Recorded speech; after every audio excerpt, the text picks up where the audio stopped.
The phones always ring differently at night. Not louder, not faster, just heavier, as if each call carried more weight after midnight. The Oregon night outside the dispatch center was black as ink, the rain lashing the windows in sheets. I was halfway through my thermos of coffee when line 3 lit up, flashing red. 111, what's your emergency? I said, pressing the headset tighter. Static. Thick, crawling static, like the sound of someone breathing through gravel. I waited, frowning, tapping the screen to confirm the call had connected. It had. The timer ticked upward. Hello? This is 911. Can you hear me? For a moment I thought I'd lost the line. Then I heard it. A voice, faint, almost childlike, whispering. Too quiet to make out words, yet close enough that it felt like it was pressed against my ear. My chest tightened. Sir, ma'am, please speak up. The whispering grew louder. Not one voice, many, overlapping, as if dozens of mouths were pressed against the receiver at once, murmuring in unison. They weren't speaking English. The syllables rolled over each other like water spilling down stone. Then, one word cut through, sharp and clear. Help! I jolted upright, glancing at the empty call center. My partner for the shift, Rena, was out back smoking. It was just me and the hum of fluorescent lights. Where are you? I asked, scribbling on my notepad. The voices stopped. The line hissed. Then, laughter. Soft at first, then rising, a chorus of children's giggles, warping into something deeper, guttural. My skin crawled. Dispatch to all units, I muttered into the radio, my throat dry. Possible open line, trace in progress.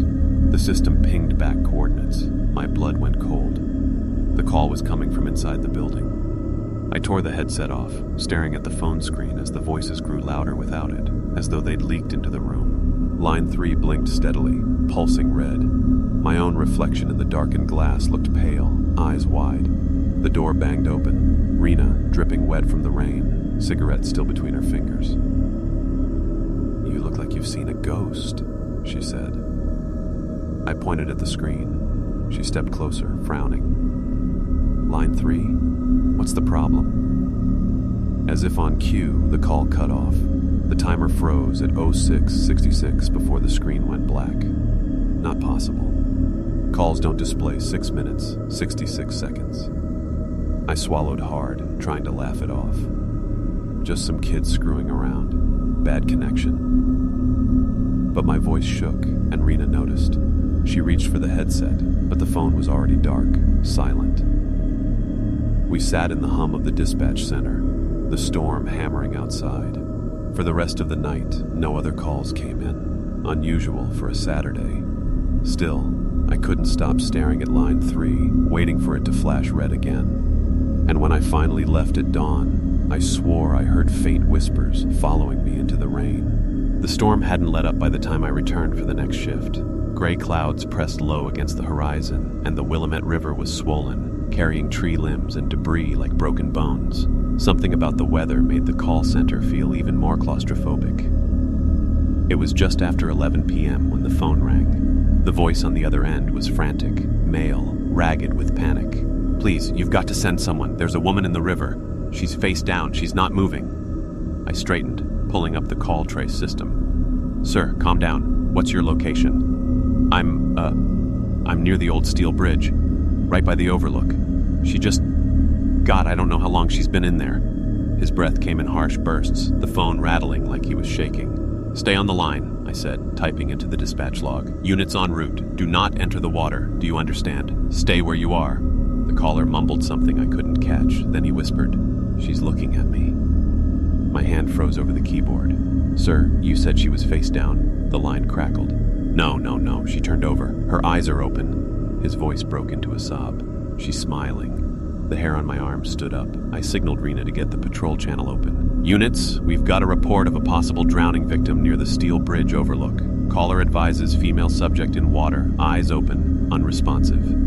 2 deputies confirmed they were on their way. I tried to keep the caller talking, but the signal began to degrade, his voice fading beneath the rush of static, like the sound of rushing water. Stay with me, sir, I insisted. Help is almost there. No response. Only the sound of bubbles, like something gurgling up through the phone. Then silence. The call dropped. My stomach knotted. When the deputies arrived, they radioed in almost immediately. Dispatch, we're at the Overlook. Negative contact on caller. Negative on any body in the water. Area's clear. I frowned at the screen. Copy, but the trace shows his phone right there. Another pause. Then one deputy came back on, his voice lower, uneasy. Dispatch, there's something odd. No sign of a phone, but there are footprints in the mud. Bare feet. They lead down into the river. Nothing coming back up. I stared at Rena. She raised her eyebrows, but neither of us said a word. The deputies searched up and down the riverbank. Nothing. No caller, no body, no phone. Eventually, the report was filed as a false alarm. But as I was logging the details, my computer screen flickered. For a split second, an image filled the monitor. A face, pale and dripping wet, eyes wide and unblinking. A woman's face. I yanked the plug from the wall. The screen went black. Rena asked if I was okay. I lied and said yes. But that night, when I drove home along the river, I slowed near the Overlook. Through the mist, I thought I saw someone standing knee-deep in the water. A woman, still, watching, and smiling. The next call came 3 nights later, just past 2 a.m., when the graveyard silence in the dispatch center was starting to lull me into a haze. The phone jolted me upright, its shrill tones slicing through the stillness. 1-1, what's your emergency? A man's voice, shaky but steady enough to be clear. This is Ken Porter, long-haul trucker. I'm on Highway 6, about 10 miles west of Banks. You need to send someone. There are kids, children, standing in the middle of the road. I blinked hard. Children? At this hour? Yeah, 3 of them. Just standing there, not moving. I almost swerved into the damn ditch. His voice was rising, frustration mixing with fear. One of them's holding a teddy bear. I swear, they're not even blinking. I typed quickly, dispatching 2 patrol units. Stay in your cab, sir.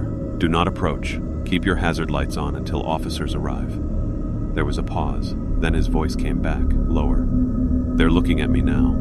All 3, like they can see straight through the glass. I muted the line and glanced at Rena. She mouthed, "Kids?" I shrugged, uneasy. Kids wandering Highway 6 at 2 in the morning was wrong on every level. Back on the line, Ken whispered, "One of them's walking closer." Oh God. His mouth. Static swallowed the rest of his words, sharp and violent like the sound of tearing metal. My headset screeched. I pulled it off, wincing. When the noise cleared, the line was still active. Only sound. Slow, deliberate breathing. "Sir," I said carefully. "Ken, can you hear me?" No answer.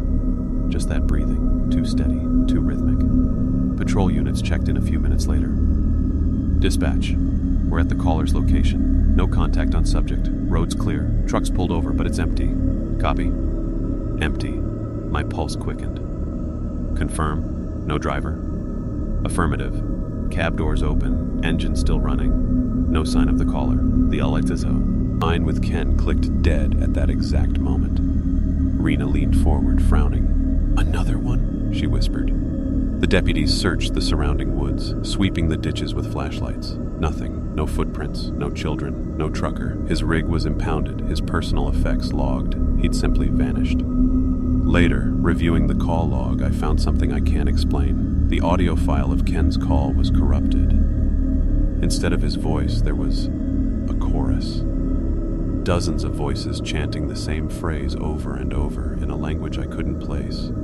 The only word I caught was crossing. I didn't tell Rena. I didn't even tell myself. But when I drove home that morning, I avoided Highway 6. And still, in the rearview mirror, I could have sworn I saw 3 small figures standing on the shoulder, watching me pass. I had just settled in with a lukewarm cup of coffee when line 2 rang. The monitor displayed the usual green text, except for one detail that made my stomach drop. The caller ID number was my own. I froze, staring at the digits. My cell phone, sitting in my pocket, buzzed at the exact same moment. The same number flashed across its screen. Mine. I swallowed, lifted the headset. 911, what's your emergency? For a few seconds, only silence. Then, my own voice answered. Don't hang up. Every nerve in my body lit up. Who is this? The line hissed with static, and then my voice, came again, shaky, strained. Listen to me. You're in danger. Don't trust the calls after midnight. My throat went dry. I looked around the dispatch center. Rena had gone on her smoke break. The room was empty, humming with fluorescent light. You need to get out, the voice said. I could hear the same subtle rasp I always hated in my recordings, the same cadence, the same hesitation between words. It was me. What are you talking about? I whispered. Check the logs. Look at the dates. Then, a sharp click. The line went dead. I stared at the monitor. The trace system pulsed, then displayed an address. My address. I ripped the headset off, heart pounding. My cell phone still sat in my pocket, dark and silent now. When Rena returned, I tried to explain, but the words sounded absurd. A call from myself, a warning in my own voice. She gave me a half smile, the kind you offer a friend who's too tired to think straight. You've been working too many nights, she said. Go home and sleep. But I couldn't let it go. When my shift ended, I dug into the archives. The dispatch system stores every call, every timestamp, every log entry. I started scrolling backward. At first, everything looked normal. Routine medical calls, car accidents, noise complaints. Then I saw it. Entries froze. And before I ever started working here, calls dated 20 years earlier. Same phone number, my number, and the audio files, labeled with my name. I played one. My voice filled the headset, panicked, whispering the same warning. Don't trust the calls after midnight. I yanked the headphones off, bile rising in my throat. This wasn't possible. Back at home, sleep didn't come easy. My apartment felt wrong, too quiet, too still. At 2:11 a.m., my phone lit up on the nightstand. Caller ID, unknown. I let it ring, frozen. On the final ring, before it cut to voicemail, I heard faint static seeping from the speaker, like breath pressed against glass. The message left in my inbox was only 3 words, spoken in my own voice. They found you. 2 deputies don't just vanish, that's what I kept telling myself. Officers might get hurt, sure. Radios might cut out in the woods, sure. But vanish? Without a trace? That didn't happen, until it did. 3 nights after the farmhouse incident, line 1 rang just before midnight. A woman's voice burst through, sharp and desperate. My husband, he's gone crazy. He's screaming at the walls, throwing things. Please, you have to send someone now. I typed fast, dispatching 2 nearby deputies, Miller and Haynes. Both were steady, reliable, the kind of guys who'd been through worse. The woman's screams rose over the line. I heard glass shatter, furniture crashing. Miller's calm voice came through the patrol channel a minute later. Dispatch, we're on scene, making entry. The line with the woman went silent, just dead air, though the call timer kept ticking. I pressed my headset tighter, listening. From the open patrol channel came the thud of boots on wood, a door slamming, muffled shouting. Then, screaming. Not the woman's. Miller's. Jesus Christ, it's... His words cut into static, sharp enough to sting my ears. Haynes shouted in the background. Back out! Back! Then his voice broke into a guttural roar, unnatural, like something was forcing its way through his throat. Silence. I tried raising them. Unit 24, Unit 36, status check. Miller, Haynes, do you copy? Nothing, only the low crackle of static. We sent backup immediately. When they arrived, the house was empty. No woman, no deputies, no struggle, no broken glass, no overturned furniture, just a neat, silent living room and the faint smell of smoke.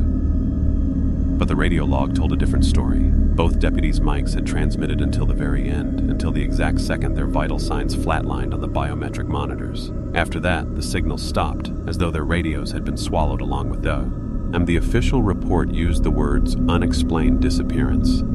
For me, it was worse than that. I'd heard their screams. I'd heard something else, a deeper growl beneath their voices, as if the house itself had answered back. I didn't sleep that morning. Instead, I replayed the dispatch audio again and again, headphones pressed tight.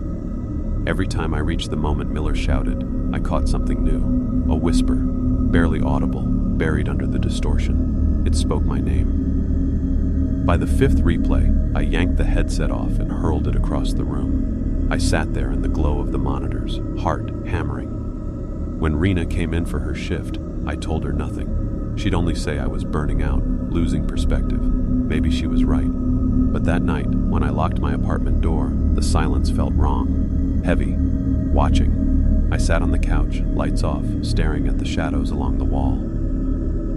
And in the quiet, just before dawn, my phone lit up. Caller ID, unknown. I didn't answer, but the voicemail it left was short, sharp, unmistakable. Miller's voice, hoarse, terrified, whispering, "Don't send help." The strangest calls are the quiet ones, the ones where you can hear a person's fear before they even speak. That's how this one began, soft breathing on the line, followed by a hesitant voice. "Is this dispatch?" "Yes, this is 911. What's your emergency?" I asked. The woman sounded shaken, as though she'd been crying. "There's someone outside my house. They've been circling for hours. I can hear them whispering." "Okay, stay calm. Can you give me your address?" She recited it without hesitation, a farmhouse off a rural road not far from where Miller and Haynes had disappeared. My stomach tightened. "I'm dispatching units to your location. Stay on the line with me, all right?" Silence for a beat. Then she whispered, "You live on Rosewood Apartments, don't you?" The blood drained from my face. "Ma'am, what did you just say?" "You're in Unit 3B, 3rd floor. Corner window faces the streetlight that flickers." Her tone sharpened, almost playful. "You always leave your curtains open." My fingers froze on the keyboard. "How do you know where I live?" Her voice dropped to a near whisper. "Because I'm looking at it." I shoved my chair back from the desk, heart pounding. The phone line hissed softly, filling the silence between us. "I don't understand," I stammered. "You called me. How are you?" A soft laugh trickled through the receiver. "You should close your curtains. Anyone could be watching." Rena glanced up, puzzled by the panic on my face. I muted the line and mouthed, "She knows where I live." Back on the call, I forced my voice steady. "Ma'am, stay on the line. Officers are en route." But she ignored me. Instead, she began describing my apartment in chilling detail. The crooked frame of the bathroom mirror, the chipped tile near the kitchen sink, the photograph of my father on the nightstand. Things no stranger should know. My mouth went dry. "Who are you?" Static surged, drowning her answer. When her voice returned, it was barely recognizable, low and guttural. "You left the window unlocked." The call dropped. I sat frozen, headset clutched tight, my pulse roaring in my ears. Rena leaned over, her face pale. "What the hell was that?" I didn't answer. I couldn't. After my shift, I drove home with shaking hands, half expecting to find someone waiting in the hallway. My apartment door looked untouched, but when I stepped inside, a chill swept over me. The curtains were drawn, though I never closed them. On the windowsill sat something that hadn't been there before, a single black feather. I didn't sleep. I couldn't shake her voice, the way she'd spoken like she'd known me all my life. And just before dawn, my phone buzzed. A new voicemail, no number attached. I pressed play with trembling fingers. My own voice whispered back at me, "I'm still watching." Most dispatchers don't go back and listen to the old recordings. It's part of the job, sure. Training, reviews, court subpoenas, but nobody willingly revisits them. The voices linger. The screams don't fade. They cling. But after the woman's call, the one who knew where I lived, I had to. The archive room was tucked behind a locked door, a narrow hall stacked with servers and humming fans. Rows of blinking lights lined the racks, each one storing years of voices begging for help. The air smelled metallic, faintly burnt like overheated wires. I logged into the console and queued up the last few nights. At first, everything was normal. Traffic collisions, domestic disputes, drunk drivers. Then the files began to warp. Calls shifted, timestamps didn't match. A report labeled from 1998, another from 2006, yet both showing my operator ID. I clicked play. My own voice filled the headset, breathless, urgent. "Don't answer after midnight, please don't." I froze, heart hammering. The audio file had been created 15 years before I was even hired. I played another. Again, my voice, older, rougher. "They're in the wires. They'll use the calls to find you." My hands trembled on the mouse. One more file. This one was worse. The recording began with heavy static, then screams, raw, tearing screams of multiple people at once. Beneath them, a low chant, dozens of voices repeating a word I couldn't place. It pulsed like a heartbeat through the headset. And then, my voice again. Not urgent this time. Resigned. Broken. You can't stop them. You only delay it. The recording cut off with a sharp click. The console monitor flickered. For an instant, my reflection warped on the dark glass, eyes sunken, face pale, lips moving without sound. Everything okay back here?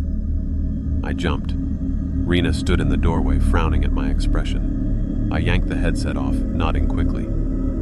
Yeah, just routine review. She didn't press, but her gaze lingered, suspicious. That night, after my shift, I took the elevator down to the lobby. The overhead lights flickered, humming louder than usual. As the doors opened, I froze. Every wall-mounted monitor, security feeds, weather updates, even the vending machine screen was playing the same thing. Me, sitting in the dispatch chair, staring straight into the camera, lips moving silently. Except I wasn't speaking in real life. I was just standing there, frozen, watching myself on 100 tiny screens. Then all the displays cut to black at once. I drove home in silence, gripping the wheel so tightly my knuckles ached. At the apartment, I didn't turn on any lights, just sat in the dark, waiting for dawn. And around 2:11 a.m., my phone vibrated with a new voicemail. I didn't need to play it to know what it would say. When I finally worked up the courage, I pressed play. My voice whispered back, "Check the tapes again. You missed one." The call started with choking, no greeting, no words, just wet, ragged gasps like someone drowning on dry land. I pressed the headset tight against my ear, my pulse quickening. 911, what's your emergency? The only response was more gurgling, mixed with sharp inhalations, as though the caller's throat were full of water or blood. Behind it, faint metallic clatters echoed, like chains dragging across concrete. "Stay on the line," I said, typing quickly. "Can you tell me where you are?" A wet cough rattled through the receiver. Then, finally, a voice. "Help!" The word was barely audible, thick with fluid. I traced the signal. The system locked onto a location, a payphone near the edge of town, one that hadn't worked in years. "Units, we've got a possible medical emergency," I radioed. "Payphone at the old gas station on Route 17. 2 deputies confirmed and rolled out. Meanwhile, the choking grew louder. Slurps, wet gags, a deep shuddering breath. I tried to keep the caller talking, but the words that came next stopped me cold. They whispered my name. I nearly dropped the headset. Who is this? The sound warped into a scream, high, piercing, not human. My ears rang, the channel flooding with distortion. Then silence. The call timer kept ticking, though the line was dead. Moments later, the deputies arrived. "Dispatch, we've got eyes on the payphone." Their voices wavered. There's blood here. A lot of it. Receiver swinging, drenched. My throat tightened. Any sign of the caller? Negative. No footprints, no vehicle, just blood. Dispatch, there's... One deputy's voice cracked. "There's teeth, human teeth on the ground." The other cut in, shaken. "Looks like they've been pushed out. Not broken, not pulled, just spat." I squeezed my eyes shut. "Copy. Secure the scene. Call it in." The report would later describe it clinically. Unidentified biological. Material. Large blood loss. No subject located. But the deputies couldn't scrub their voices of the terror I'd heard. That night, long after I'd clocked out, I drove past the station. The payphone stood there like a corpse, cracked glass smeared dark. In the glow of my headlights, the receiver swayed back and forth, though there was no wind. When I returned home, the smell followed me, coppery, wet, unmistakable. I checked every room, every vent. Nothing. At 2:11 a.m., my phone buzzed with a voicemail. I didn't want to press play, but my thumb moved anyway. The message began with the same choking, wet, and labored. Then a whisper, hoarse and guttural. "Behind you." I spun, heart slamming against my ribs. My apartment was empty. Silent. But when I returned to my phone, the voicemail timer showed something impossible. 6:66. The same as line 3 that first night. I deleted the message, but the smell of blood lingered in my apartment until sunrise. The graveyard shift was always the hardest. 3 in the morning felt like the world was hollowed out, like I was the only living thing awake. But lately the silence didn't feel empty. It felt crowded, like something else was awake with me. That night, the calls were slow. A drunk driver, a noise complaint, a false alarm from a gas station clerk. Nothing unusual. Rena dozed lightly at the next console, her head propped on her fist. The dispatch center hummed with servers and fluorescent lights, steady and constant. Then, every line lit up at once, all 6. It had never happened before. Every monitor flashed red, the phones ringing in an overlapping chorus that made the air vibrate. I stared, frozen, before answering line 1. 911, what's your emergency? Static. Line 2. 911, state your emergency. More static, louder this time. I switched to line 3. The sound that came through nearly knocked the breath out of me. Screams, hundreds of them, layered over one another, men and women, children and elderly, crying, shrieking, begging. It wasn't just noise, it was deafening, endless agony funneling into my ears. I ripped the headset off, heart hammering, but the screams continued. They poured from the console speakers, echoing through the dispatch center. Rena jerked awake, eyes wide. "What the hell is that?" she gasped. Before I could answer, the monitors began displaying addresses, every screen filled with rows of locations across the county, farms, houses, apartments, each one stamped with the word active. And the timer on every line showed the same thing, 0666. The screams cut off all at once. Silence crashed down, thick and heavy. Rena stood, backing away from her console, shaking her head. No, this isn't real. Then line 4 lit up again, just one this time. I swallowed hard and answered. 911, what's your emergency? A single voice spared back, calm, cold. You can't save them. You can't save yourself. I froze. Who is this? The voice chuckled softly. Then it spoke my name, slowly, deliberately. I dropped the headset like it had burned me. Rena stared at me, terrified. They know who you are, she whispered. The console speakers crackled again, and this time it wasn't screams. It was a sound I couldn't mistake, knuckles rapping slowly against wood. Knock, knock, knock. But the sound wasn't only in the speakers. It echoed beneath the floor, through the walls, even from the ceiling above, surrounding us. The lights flickered. For a split second, I saw shadows stretching across the far wall, long and bent, like people crawling on all fours. Then everything stopped. The monitors returned to normal. The lines went dark. Only the faint hum of the servers remained. Neither of us spoke for the rest of the shift. When dawn finally broke, I drove home shaking, gripping the wheel so hard my hands hurt. I kept waiting for my phone to buzz for another voicemail at 2:11 a.m. But that night, there was nothing, no call, no message, and somehow that was worse. The sheriff's office wanted a written account of the multiple line incident. Technical malfunction, they called it. System overload. But I knew better. I sat in the break room with the incident report open in front of me, the form glowing on the laptop screen. I tried to write what I'd heard, the screams, the voices, the impossible addresses, but every time I typed the words, the system deleted them. Whole sentences vanished. The cursor blinked over a blank page, waiting. Rena leaned in the doorway, arms crossed.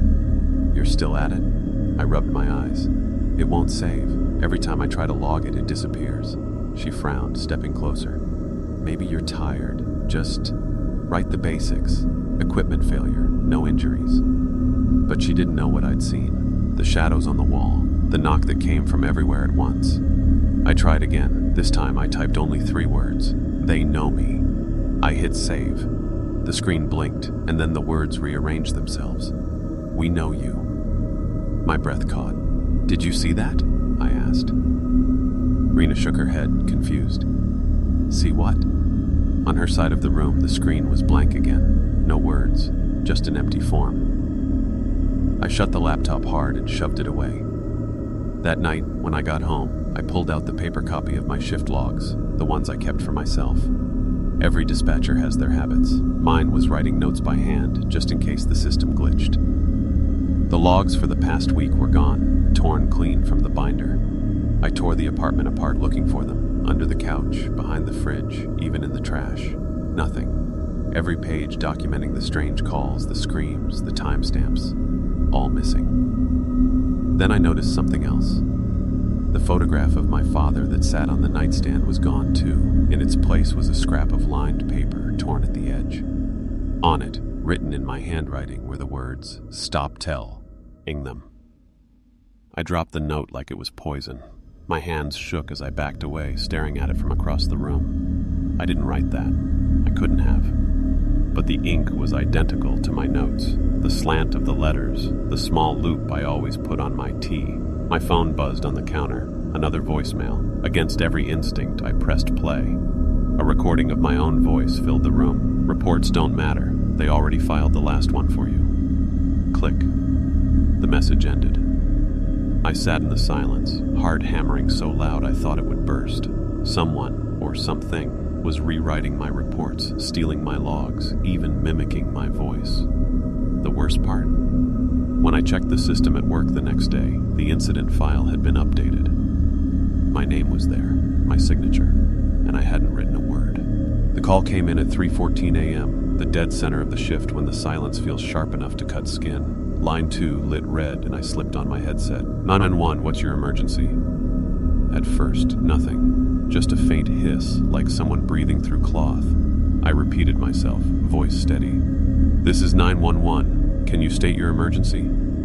A man's voice finally spoke, low and trembling. There's someone in my house. Standard. I straightened, ready to type. What's your address, sir? He rattled it off. A farmhouse again. Too many of these lately. I dispatched a unit while keeping him calm. Can you describe the person? His breathing quickened. No face. I froze. Sir, did you say no face?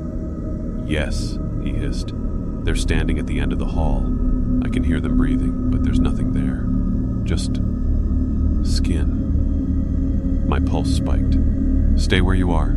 Lock the door if you can. Officers are on the way. The line went quiet except for his shaky breaths. Then a floorboard creaked on his end, loud and deliberate. They're moving, he whispered. Stay calm. Help is coming. Another creak. Then another. Suddenly the man's voice dropped into raw terror. It's here. It's right outside my door. The sound that followed wasn't screaming. It was something worse. A wet tearing noise like meat pulled apart. His microphone picked up the groan of wood, the splintering of a door frame, and then silence. Sir? My voice shook. Can you hear me? Sir? The line stayed open, timer ticking. My headset filled with soft rhythmic breathing. Not his. Too deep. Too steady. I muted the line and whispered to Rena, units en route. Already dispatched, she said, pale. 3 minutes out, but 3 minutes stretched forever. I sat there, forced to listen to that breathing on the other end, until finally the deputies reported in. Dispatch, we're on scene. Static, then. Front doors open, moving inside. I gripped the desk. Use caution. A pause. Then one deputy's voice came back, shaken. Dispatch, there's nobody here. No sign of forced entry. No caller. Nothing. What about the bedroom? I asked. Another long pause. When he came back, his voice was hushed. Room's empty. Sheets clean, bed made. No phone in the house. My stomach dropped. I checked the caller ID again. The number was blank. Not restricted. Not blocked. Just empty. After the deputies cleared, I sat staring at the console. The line was still active, timer still running, breathing still filling my ear. I should have hung up. Protocol says you disconnect when units clear, but I couldn't. Because just before I reached for the button, the voice on the other end whispered, "You shouldn't have sent them." I ripped the headset off, shoving my chair back so hard it clattered to the floor. Rena stared at me, wide-eyed. The line went dead on its own. The log later showed no record of the call. No number, no recording, just a blank file labeled with my name. It was just after 2:11 a.m. when the console went silent. Not quiet, silent. No hum of servers, no static on the open lines, not even the faint buzz of the fluorescent lights. A vacuum of sound, so deep it pressed against my eardrums. I tapped my headset. Nothing. I checked the monitors. Every channel was green, but no audio came through. It was like the world had muted itself. "Rena," I whispered. Her chair sat empty. She'd gone for coffee minutes earlier. Alone, I leaned closer to the console. "Dispatch copy?" I radioed. Static should have answered. Instead, the radio hissed with that same unnatural silence. Then a knock echoed across the room, slow, heavy, from nowhere I could place. I stood, scanning the walls. The knock came again, this time from behind me. I spun, but the hallway was empty. The third knock didn't come from the walls. It came from the headset lying on the desk. I stared at it, pulse racing. The light on line 3 flickered red. Against every instinct, I picked it up. Mida 1. The words caught in my throat. Dead air filled the line, colder than silence. My skin prickled. It wasn't empty. It was listening. "Hello," I whispered. Breathing seeped through, long, slow, deliberate. I swallowed hard. "If you need help, speak now."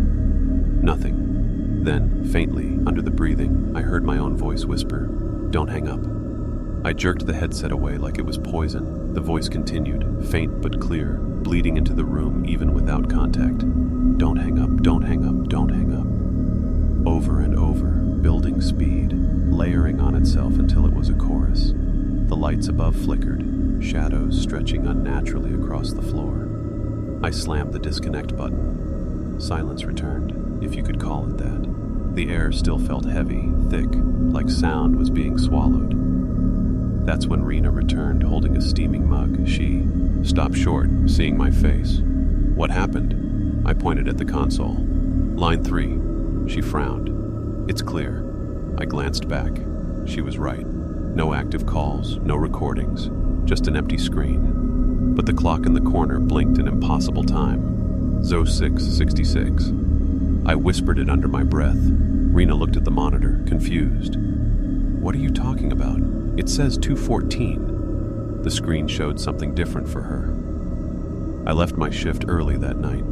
Driving home, the silence clung to me, pressing into the car. No engine hum, no tires on asphalt, no sound of breath inside my chest. When I reached the apartment, I closed every curtain, locked every window, and sat in the dark. At exactly 2:11, my phone vibrated. Another voicemail. This one wasn't screams or whispers. It was just silence. 6 minutes and 66 seconds of dead air. Deputy Halloran had been missing for 6 months. Last anyone heard, he'd gone out on a welfare check along the Columbia River Road. His cruiser was found idling at the shoulder, door wide open, radio still on, no sign of him. Until last night. It was 3:02 a.m. when line 5 lit up. I answered like always, voice steady. 911, what's your emergency? Silence, then a faint click, like someone switching on a handheld radio. Dispatch? I froze. That voice. Low, tired, but familiar. Halloran. Static filled the line, then his voice again. I'm at the scene. Need backup. My throat went dry. What scene? The house on Ridgeline. You sent me here. Ridgeline Road. That house had burned down in '98. Nothing left but a foundation and charred trees. No one lived there. Halloran, where are you exactly? I asked, typing furiously. Static. At the door. They're inside. A long pause followed, heavy breathing filling the line. Then, softly, they don't have faces. My skin crawled. Units en route, I lied, voice shaking. Hold position. The line crackled. He whispered again, but the words twisted, overlapping in ways no human throat could manage. Hold position. Position hold. You're inside already. I tore off the headset, but even without it, his voice bled into the dispatch center, vibrating through the speakers. Rena stared at me, pale.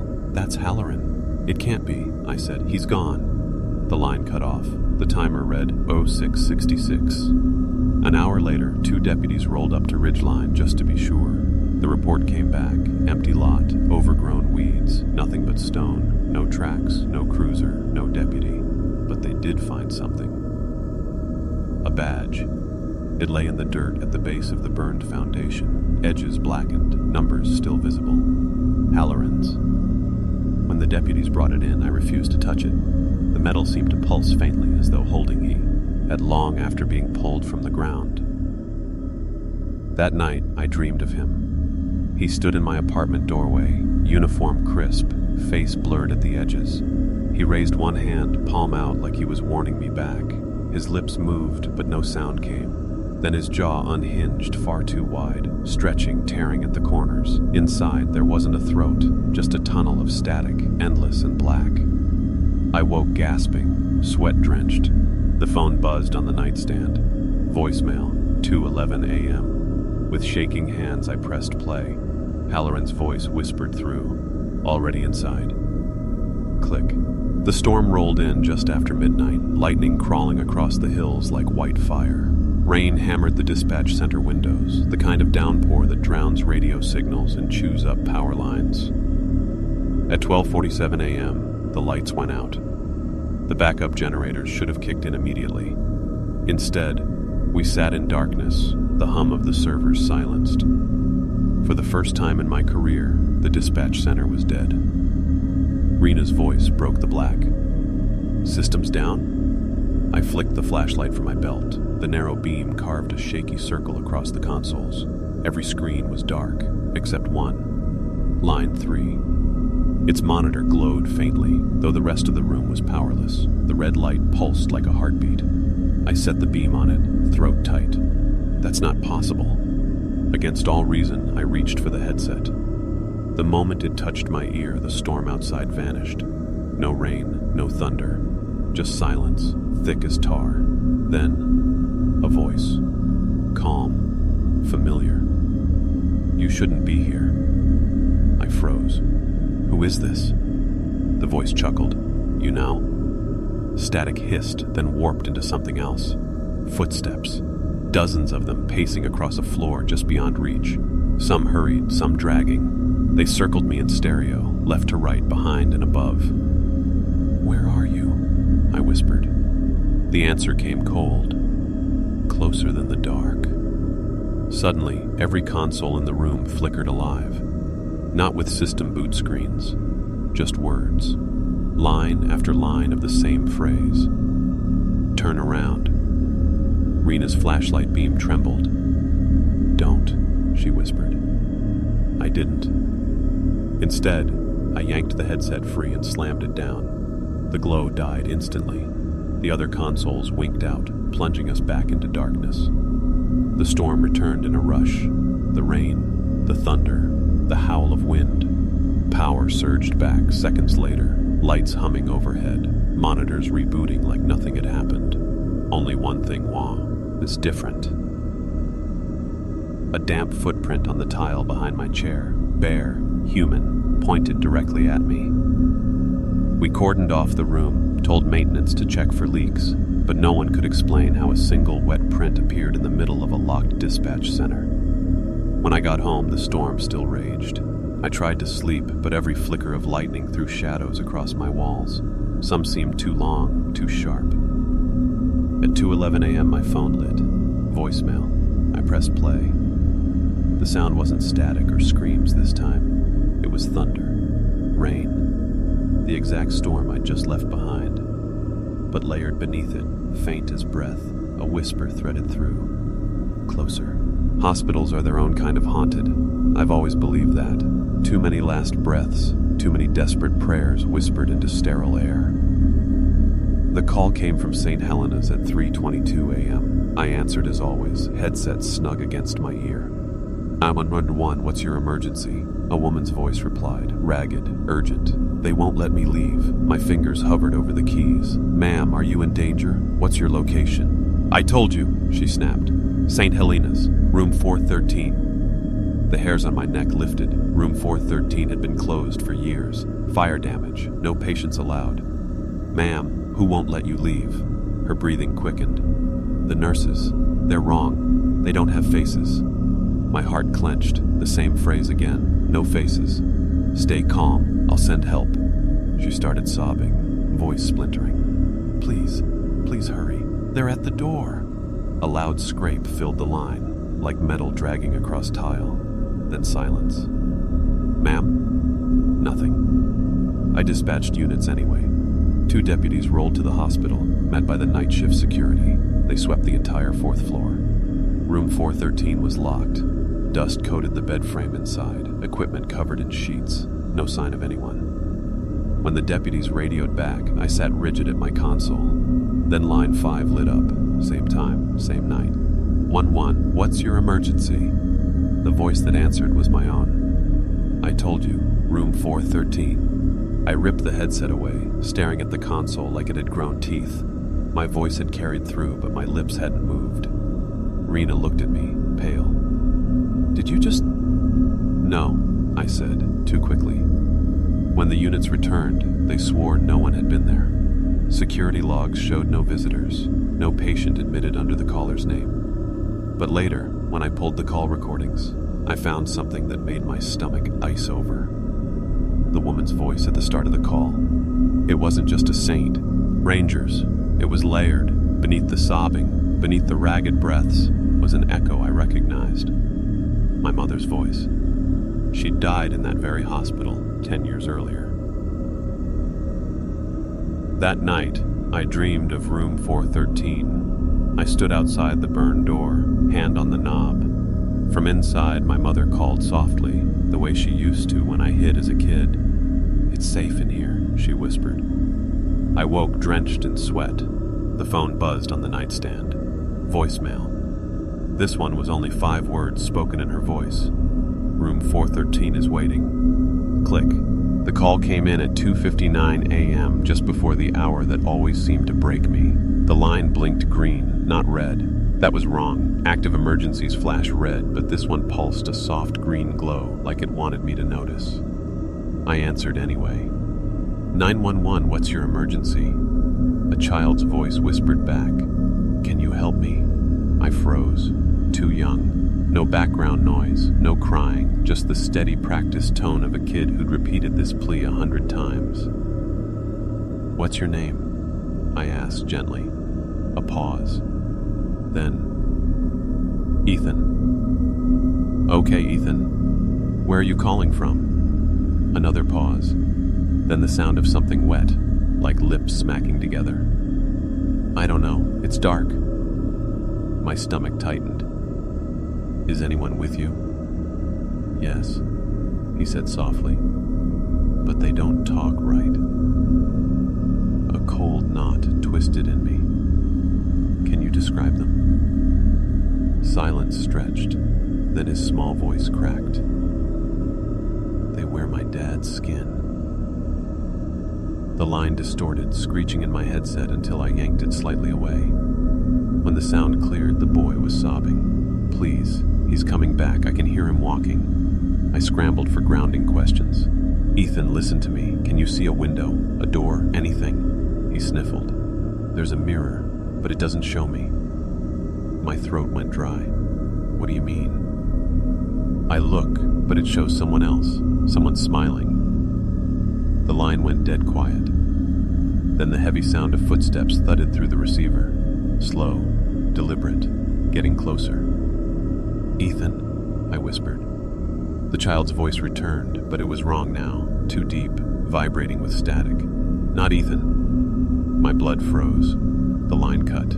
Timer, 0666. I sat staring, unable to breathe until Rena's hand touched my shoulder. You okay? I shook my head. Kid on the line said his name was Ethan. She frowned. You sure? I just pulled the logs. There's no record. And she hesitated. Ethan Keller. He was the kid who went missing last winter, remember? They never found him. I remembered. The case had haunted the county for months.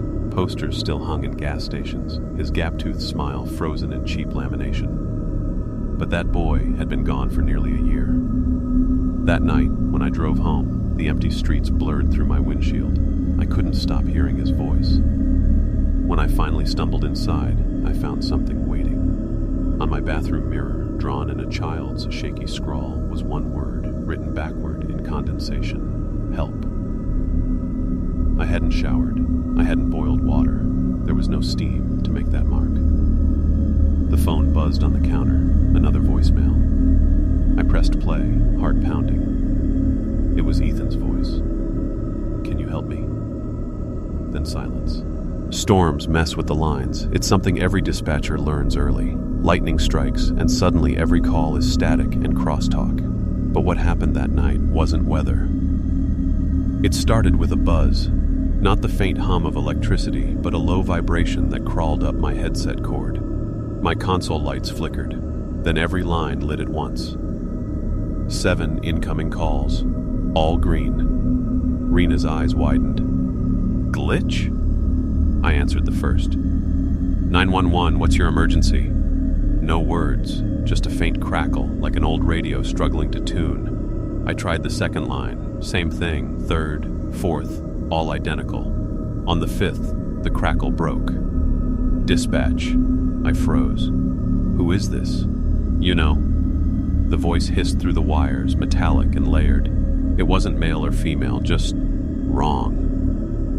"What's your location?" I asked, defaulting to training. The voice chuckled, distorting into a shriek before steadying again. "Here." The monitor in front of me flickered. Text scrolled across the screen, not typed by me. "Check the wires." I glanced at the wall. The bundle of cables feeding into the server rack trembled, vibrating like something alive. The plastic casing stretched as though something inside was pressing outward. Rena whispered, "What the hell?" The voice in my headset deepened. "You keep sending them, but you don't listen." "Sending who?" I asked. Static flared so loud it made me wince. Then words cut through, layered with screams. "They don't have faces." Every monitor blacked out. Then one by one they powered back, each displaying the same thing. My name, repeated across every screen, hundreds of times. The wires bulged again, splitting slightly, and from the gap seeped something black and tar-like. It dripped onto the tile, sizzling. I ripped the headset off. Rena was already backing toward the exit. "We need maintenance, now!" But before we moved, line A7 rang. Red this time. I answered without meaning to.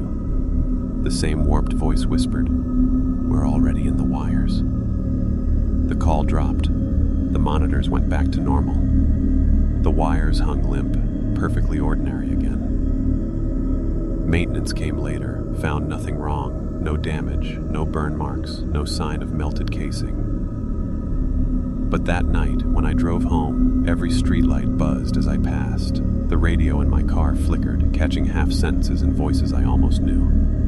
At 2:11 a.m., my lamp blinked once and went out. The phone buzzed. Voicemail. I pressed play. Static. Then my own voice. "Already in the wires." Click.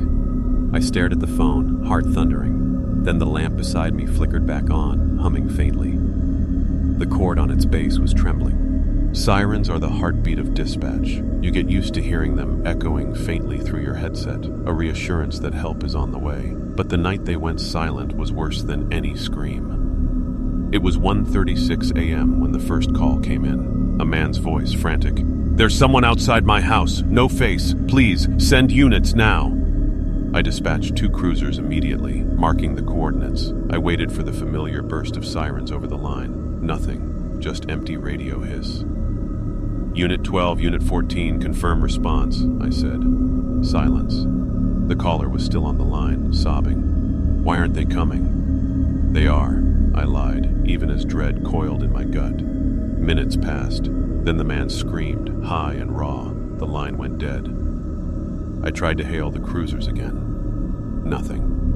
Finally, a voice crackled over the channel, but it wasn't any deputy I recognized.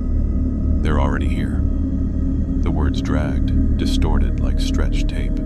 Rena turned toward me, pale. "That wasn't Halloran, was it?" I didn't answer. One by one, more calls poured in from across the county. Families claiming strangers stood in their yards, faceless and still. Some said they were at the windows, others that they'd already come inside. I dispatched units to every address. Not one siren, not one radio confirmation. Instead, the lines filled with silence. At 2:11, all calls stopped. Then every console lit up at once. Same caller ID, same address. The burned house on Ridgeline. Against my better judgment, I answered. 911, what's your emergency? Silence.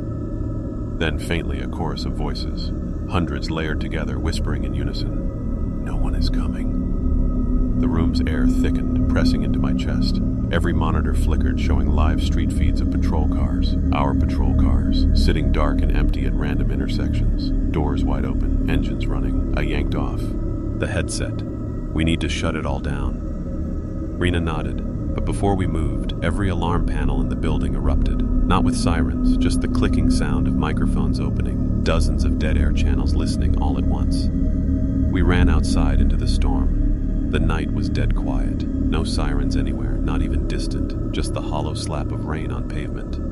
And yet, faintly, from the far-off hills, I swore I heard something else. Not sirens. A chorus of screams, stretched long and mechanical, like human voices twisted into alarms. Back at my apartment later, soaked and shaking, I sat in the dark until the phone buzzed at 2:11. Voicemail.